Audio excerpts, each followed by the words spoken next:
When you get your new disposal, sometimes the collar comes pre-assembled. So the first thing we need to do is break this down. So we'll take a screwdriver and we're gonna pop out this snap ring. So you wanna be really careful that it doesn't fly across the room or hit you in the face. So I've found it easiest to pry up one side and just kind of hold on to it until it comes loose. Next, you'll remove the mounting ring, followed by the backup flange. Next is the fiber gasket, and then the sink flange itself. At this point, the instructions recommend putting plumber's putty on the bottom side. At this point, you would put the top portion into the sink, and then the next gasket that it came with will go on from the bottom side. You will come and put on the backup flange.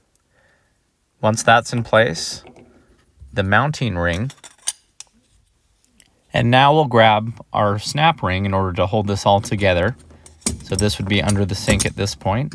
And you would just put this back on to hold everything in place from falling out.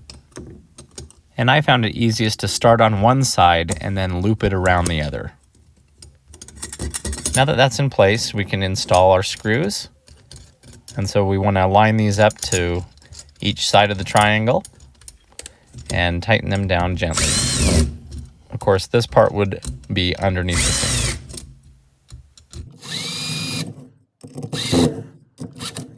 With the collar assembly assembled, you would now lift the garbage disposal up and it would slide onto the ring in 3 different places all at the same time. Please check the video description as I have a full install for the rest of this procedure, including knocking out a plug for the dishwasher drain part that you would really need to make sure is done if you have a drain going to your dishwasher. Check the video description for that link and other videos that I've made, and if you're new to the channel, feel free to subscribe. Thanks, guys.